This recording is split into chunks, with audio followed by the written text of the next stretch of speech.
Trav, and good morning, my dear brothers and sisters, and friends and visitors, and young folk, and anyone joining us on Zoom. I see the clock at the back isn't working, so I'm going to put my watch down here so that I don't keep you here all day, and I keep an eye on when we all should be out of here. We are, as human beings, all social creatures.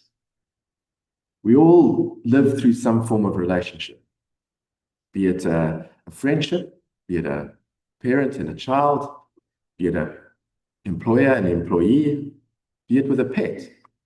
And probably the closest relationship we have of all, and certainly one described as such in the truth, is between husband and wife. And, you're back on time. And the ingredients of those relationships really form their basis and their foundation on a number of human characters that we all have and that we're born with and that we require in order to have those relationships. So sight, for example, is vital to forming a relationship. Invariably, whether it's a friend or a child or a pet or a spouse, you want to see the person, you want to look them in the eye, you want them to look you in the eye. And your relationship starts to evolve around just seeing the person.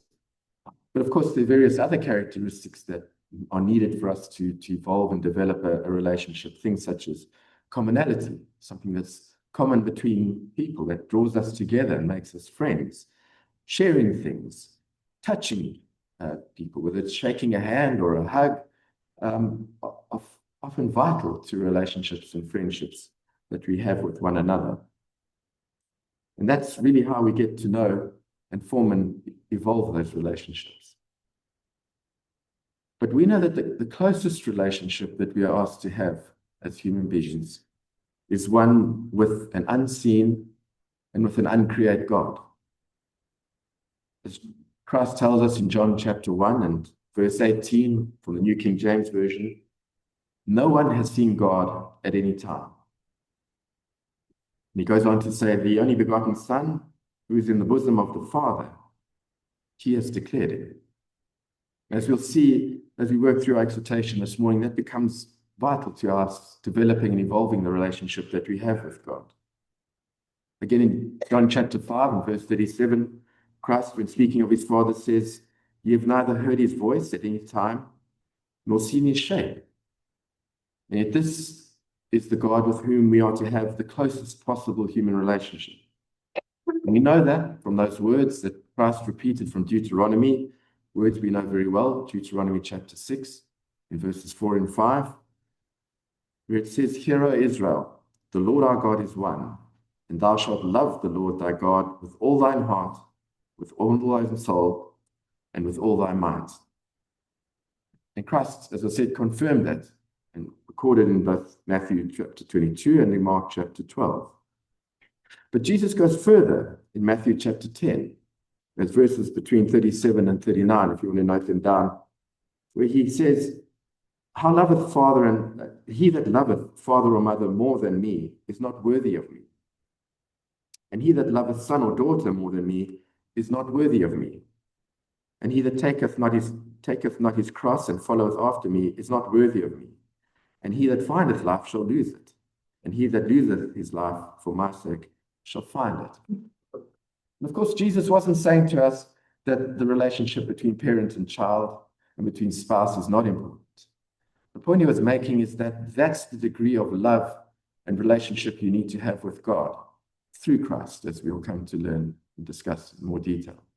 But that's the degree to which we need that relationship with our uncreated and our unseen God. And if you think about it, can we really contemplate having that degree of relationship with any other human being or with any creature on earth without actually engaging with them, speaking to them in person, hearing them, and in many instances touching them? We know that relationships between humans evolve. They're not static. The more we engage, the stronger they get. Sometimes the more we engage, the weaker they get. We decide the person we're engaging with isn't that pleasant, and we sort of distance ourselves from them. So too much engagement can be bad. But definitely when we engage less, our relationships seem to wane. Sadly, I don't know if you're the same, but if I think back to a number of the friendships I had at school and at university, I've lost touch with so many of those folk that were really close to me, that I had very close relationships. And just because I didn't engage with them, or haven't over the years, those relationships and friendships have really dissolved and gone. And likewise, of course, our relationship with God is going to evolve the more we engage with God. But the difference, of course, is that our relationship with God is going to be based on slightly different ingredients, isn't it? First and foremost, it's going to be based on faith. Because without faith and belief that there is a God, well, then we really have no starting point for our relationship at all. And then, of course, the Word and the creation around us, as we'll discuss in a moment. And as we'll also discuss, very importantly, from the teaching and the behavior of Christ, who reflect the nature of his Father. So all relationships require work and effort, but the hardest of all, the most important of all, and probably the most rewarding of all for all of us is going to be the relationship with God. Because unless we commit to knowing God, we run that risk of worshiping the God of our making and not the living God. And that's a danger that, in particular, it's a danger that lies for all of us. But perhaps for us as Christadelphians, we have to be extra careful. We are blessed with the fact that we study the truth day in and day out. But we have to be careful that our relationship with God doesn't become overly cerebral and less emotive. Because as you know, we are emotive creatures, as we've discussed, and those relationships that are closest to us are very emotive. So knowledge of God is not just that cerebral knowledge that we're blessed to have. God willing, we'll continue to have with our daily readings and our Bible studies, but that we also need to ensure that we know God through having a proper emotive relationship with him as well. So knowing God is going to be central and is central to our relationship with him and ultimately to our salvation. So if we try and unpack a little bit more about why is it so important to know God, there's probably a number of reasons that you could offer, that you could put out there. I'm going to just offer you a few. And I think they're quite relevant to what we're discussing this morning. So the reality is, if you consider human beings as a species, we all seem to find that we need to worship someone or something. Whether we appreciate it or not, I think we don't actively decide that we're going to worship or a particular thing, but it's whether we worship God or some other deity or deities.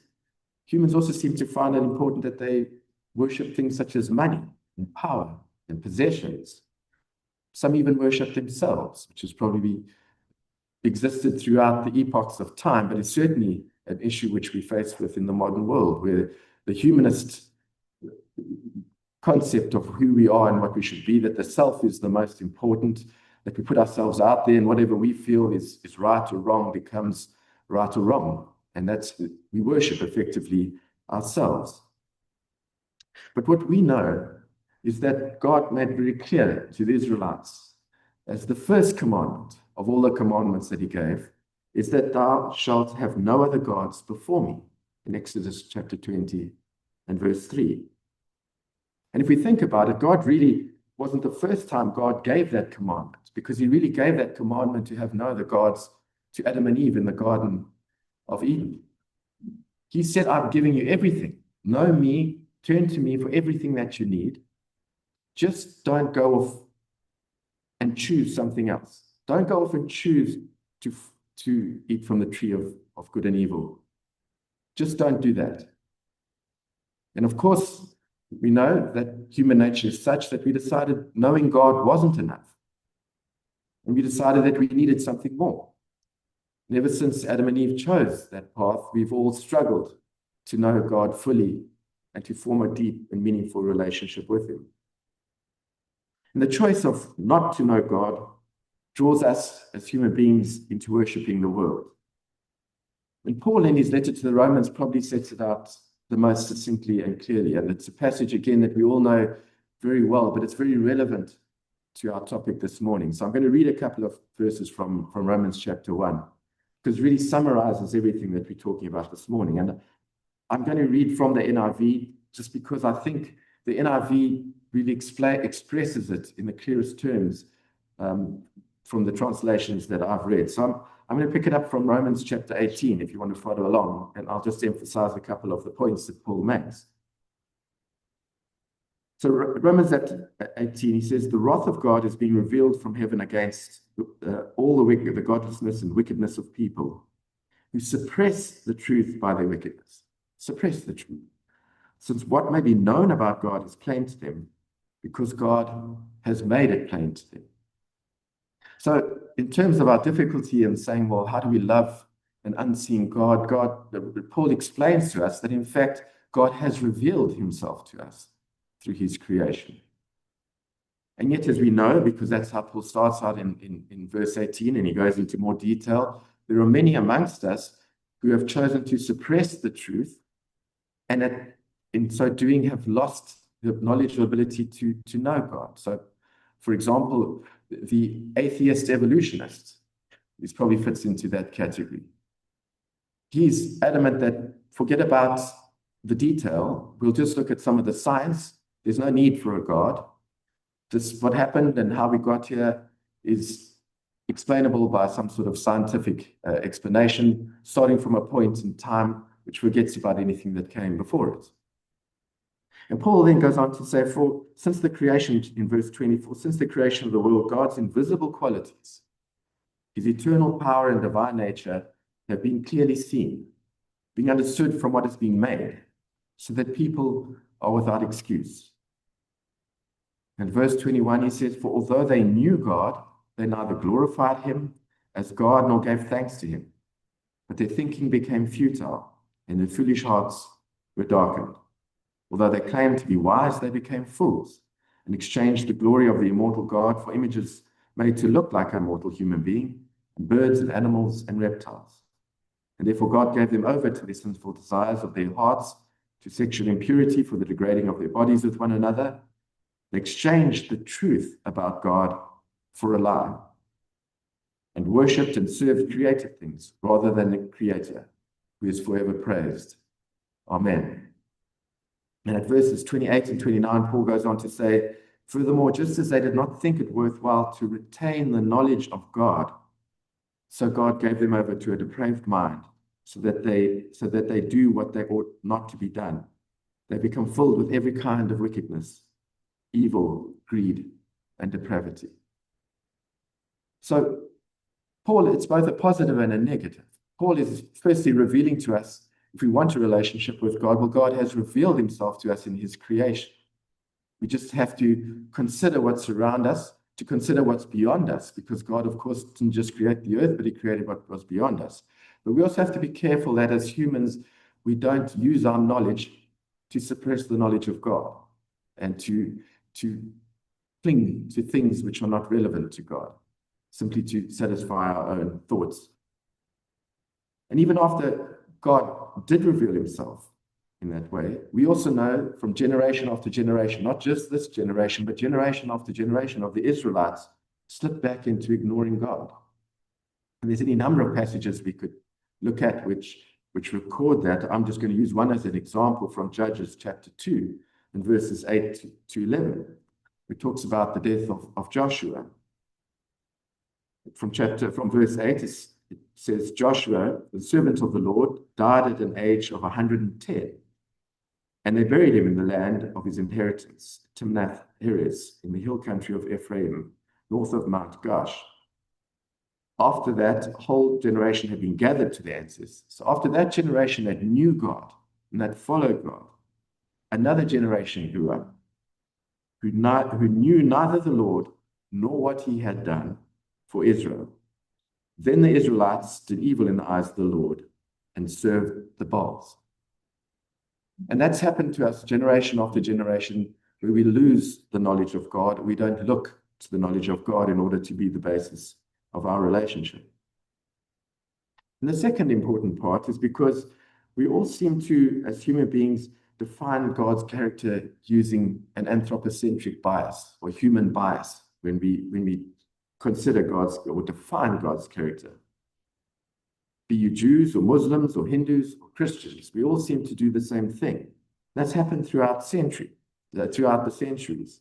And the evidence of this is obviously the fact that we have so many different religions and the number of religions within religions that exist. We all seem to take it our own particular slant. We seem to take some knowledge of God that's revealed to us in the truth in the Bible, and we then import our own views to fill in what we think are the blanks. I'm not a scholar in the religion of Islam, but certainly my limited understanding of it is that Islam is a distortion of God's truth. If you look at what Muhammad wrote, he really started off. There's a lot of what is in the Bible you'd find is in the Quran. But then he's decided that he needed to fill in the blanks that he felt existed around the knowledge of God. And off went Islam in its direction. Judaism, we know from the Bible and we know from history, is also a distortion of the truth. In the early days, when the scribes and the Pharisees decided that they needed to take the law and they needed to expand on it and amplify it, and they needed to clarify certain things, and so they expanded this entire body of what they thought were the blanks, and to this day follow those rules and traditions that they believe help them form a relationship with God. And of course, many Christian denominations, you know, have also distorted God's truth. The Trinity being an important example, the worshipping of Mary being another example. And it's, for me, it's still difficult to appreciate just how few Christians there are that believe God is one and not three. And yet that must be fundamental to knowing God, that God is one. I mean, to have a relationship with God, the only God, how do I have a relationship with God if I don't understand that fundamental concept of God being one? And the basis of the distortion and the failure or refusal to know God, or to assume that we know God, is really summarized nicely by Paul in his letter to the Romans again in chapter 9. And again, it's a portion of the Bible that we know very well from verses 19 to 23. But they summarize quite neatly the fact where humans need to allow themselves to understand God in his full glory rather than in the glory that we would like him to be. Where Paul from verse 19, chapter 9 says, Thou wilt say unto me, why doth he yet find fault? For who hath resisted him? Nay, but, O man, who art thou that repliest against God? Shall the thing formed say to him that formed it, Why hast thou made me thus? Hath not the potter the power of the clay, of the same lump to make one vessel unto honor and another unto dishonor? What if God, willing to show his wrath, and to make his power known, endured with much long-suffering the vessels of wrath fitted to destruction, and that he might make known the riches of his glory on the vessels of mercy, which he had afore prepared unto glory? The relationship, brothers and sisters, that we have with God is unique above all other creatures. We need to understand God's righteousness, his love, and his power in order to have a full and meaningful relationship with him. That was the destiny from the moment God created us in his image. And we'll discuss that in more detail. But importantly, we must also remember that although John chapter 14, which was our reading this morning, Jesus presented the opportunity to know God in the positive. So Christ said, if you know me, that is Christ, then you'll come to know the Father. But there are many other occasions, particularly in John, and John's obviously a book that we're reading at the moment in our daily readings, where I've picked up that there are a number of instances where Jesus points it out in the negative. And I'm going to quote just a couple of them, a couple from John's Gospel and then one from Matthew's Gospel. You don't need to turn them all up, but I'll mention them all if you want to look them up later. The first one in John chapter 5 from verses 37 to verse 40, and again using the NIV for this one, the rest will all be the King James Version. John chapter 5, verse 37, Christ says, And the Father who sent me has himself testified concerning me. You have never heard his voice nor seen his form, nor does his word dwell in you, for you do not believe the one he sent. You study the scriptures diligently because you think that in them you have eternal life. These are the very scriptures that testify about me, that you refuse to come to me and have life. And that's exactly the point of the risk of having an overly cerebral relationship with God. Christ was talking to the Pharisees and the scribes at that particular point who were well versed in the Bible.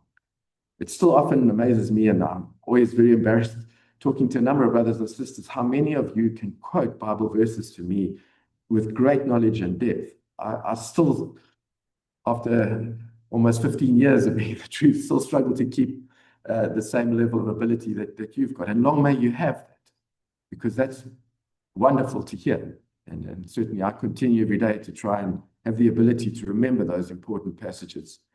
But just like the scribes and Pharisees, we must be careful, because what Christ is saying in that passage is that although you think that by reading the scriptures, that means you know God, you in fact don't know God, because you've created a God of your own making. You haven't looked at me. You haven't believed me to begin with, who was sent from God. So how can you say that you know God?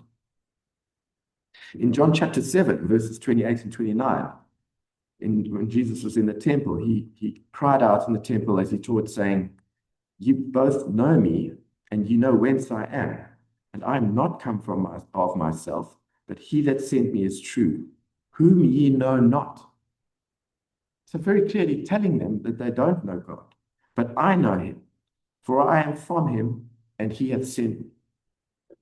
In John chapter 8, in verse 19, Christ said, "Then said they unto him, Where is thy Father?"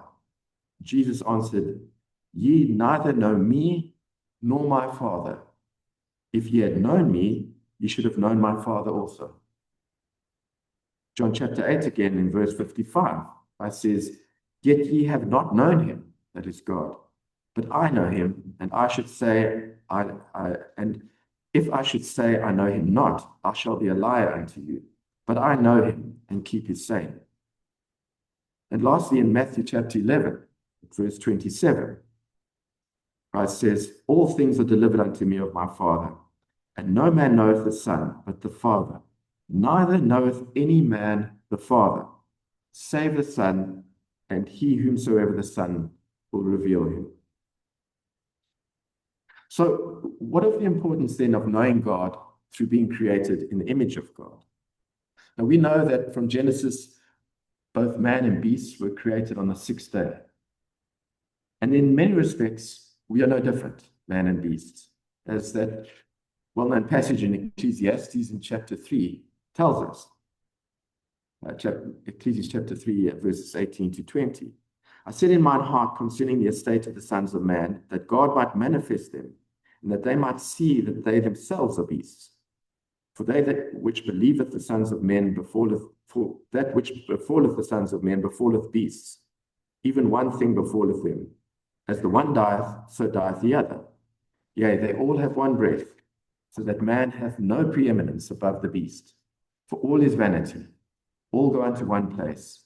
All are dust, and all turn to dust again." But the fact is that God created us different to animals, because we are created in the image and the likeness of the Elohim.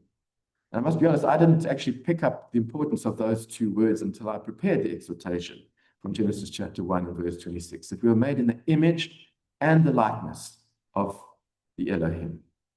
I often thought of them just as similes. And the importance then of being created in the image of God is, and the difference, what differentiates us from the rest of the beasts, is that we have a conscience. We have a moral dimension.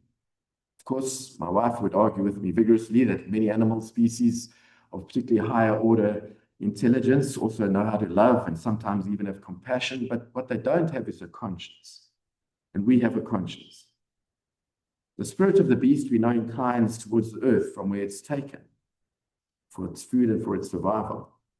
And while we do the same, and while we know that from after the fall of man in Genesis, we were told that we were going to toil the earth and our head would also look down in order to find food, we also know that through our conscience and through our intelligence, we also look upwards. We look to a higher order, be it through education or music or the arts or to science, and in some cases, thanks be to God, to spiritual enlightenment as well. So why were we made in the image of God? What was the purpose of it? And I'd suggest to you from what we know from the truth is that so that as we mature as men and women, We should manifest in ourselves the likeness of God, of God's glorious attributes, just as Christ did. That's Jesus, the Son of God, as opposed to Jesus, God the Son. He did exactly that over his 30-odd years of life. He learned, he matured, and ultimately he reflected God's righteous glory perfectly. Brother Paul Creswell, in his book, The Genius of the Creation, has this to say, which I thought was quite helpful in understanding the image and the likeness of God and the distinction. In his book, he says, we were made in the image, but not the likeness of God, because the likeness has to be developed over our lifetime. The Creswell says the phrase after our likeness established three important things for us. Firstly, God manifestation, because we were made in the image of God, so God manifested himself in that way. Secondly, it establishes our dependence on our Creator for an image. In other words, we're not an original, we were an image of the Creator. And thirdly, and importantly, is that the moral values are set by our Creator and not by ourselves, and can only be inculcated by reading his word and prayerfully seeking his help. This is because the moral values do not come through evolution. And I think there's something in what Brother Paul says in that respect. And we know from Luke chapter 12, verse 48, that once we've been created in the image of God, a lot is expected from us. We're expected to evolve that relationship with God in order to reflect. Because, as Luke records, for unto whosoever much is given, of him shall much be required. And to whom men have committed much, of him they will ask the more. In other words, we are made in God's image and likeness, unlike any other animal. And as a result, God expects more of us than he does from any other animal.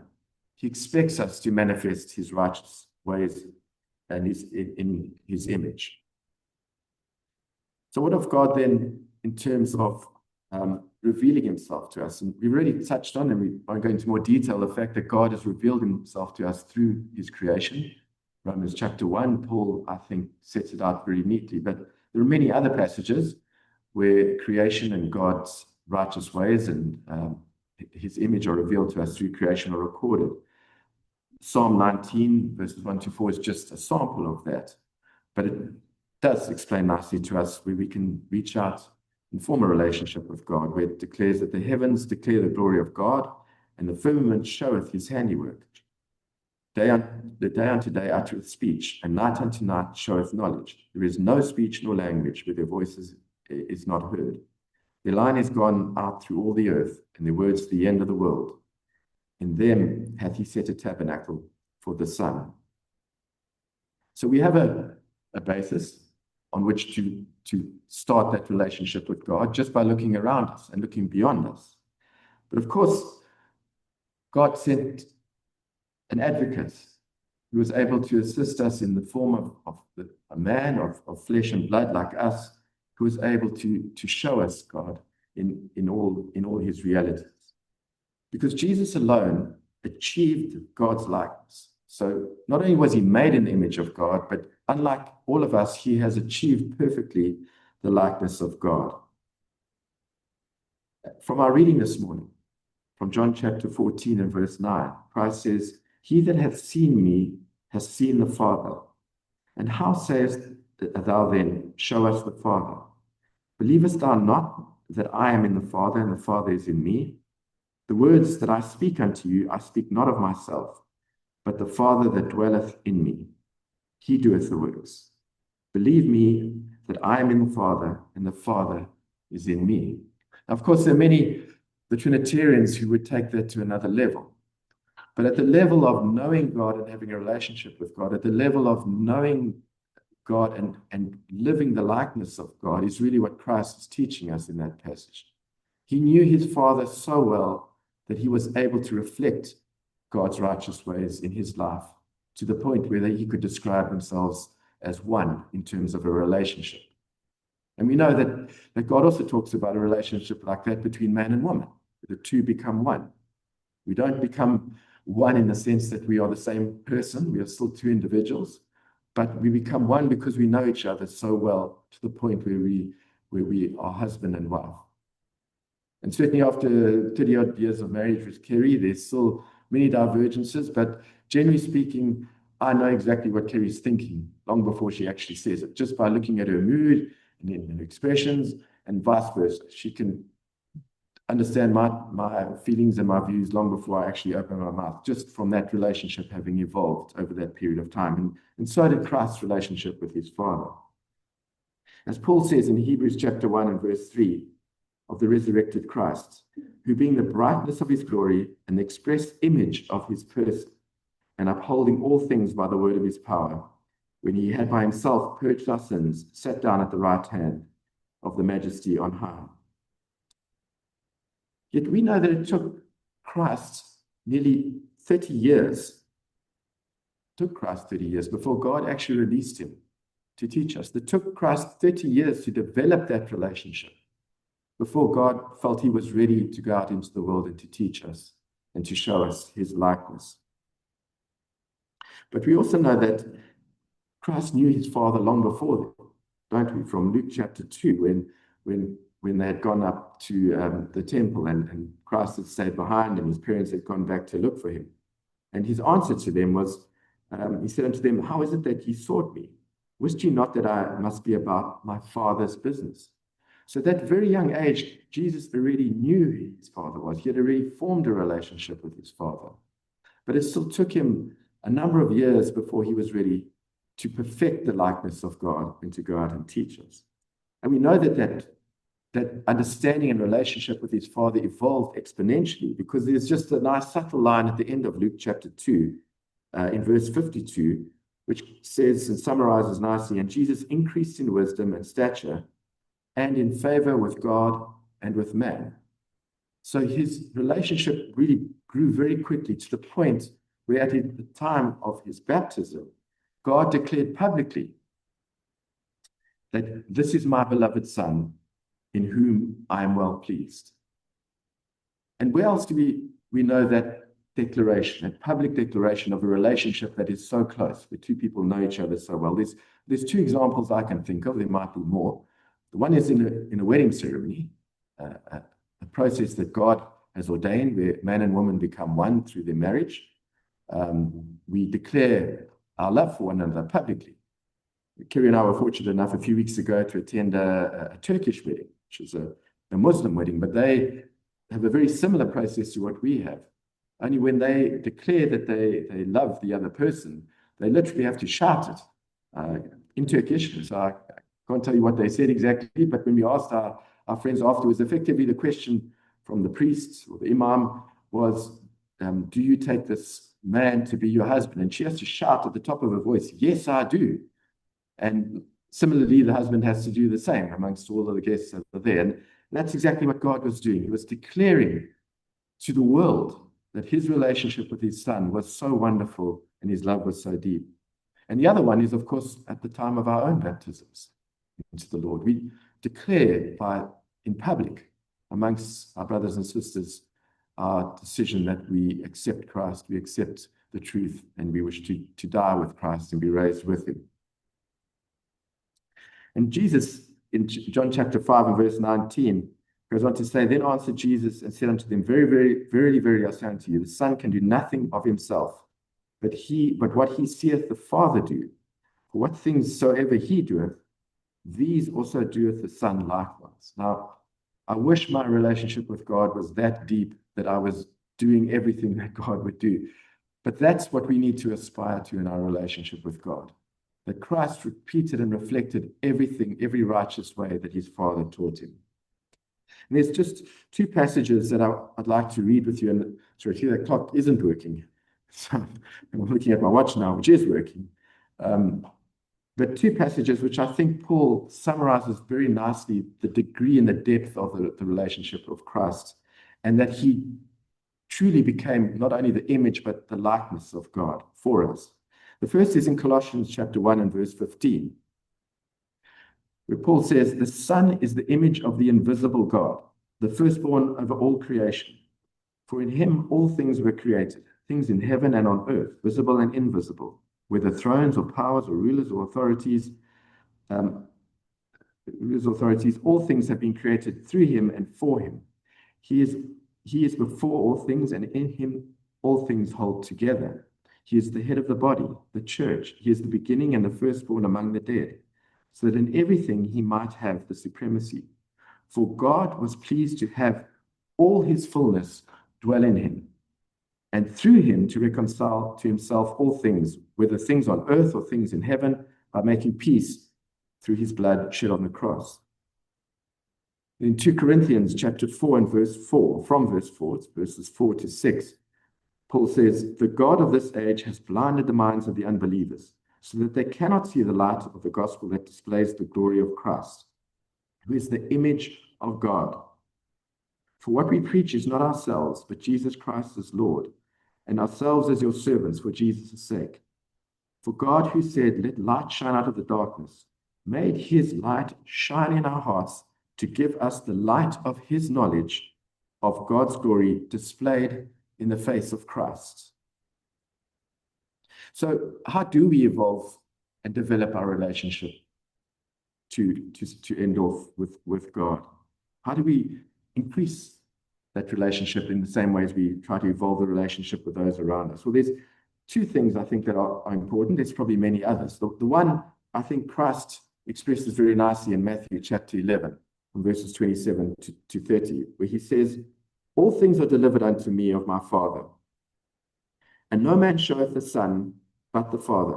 Neither knoweth any man the Father save the Son, and he whomsoever the Son will reveal him. And this is an important part as well. Come unto me, all ye that labor and are heavy laden, and I will give you rest.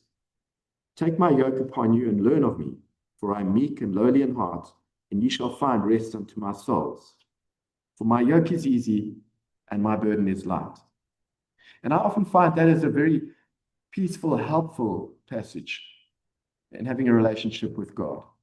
Because there's often issues that occur in the modern world today where I can't reconcile them with God. And yet when I turn back to Christ and back to the first principles that Christ teaches us of God, they become easier to accept.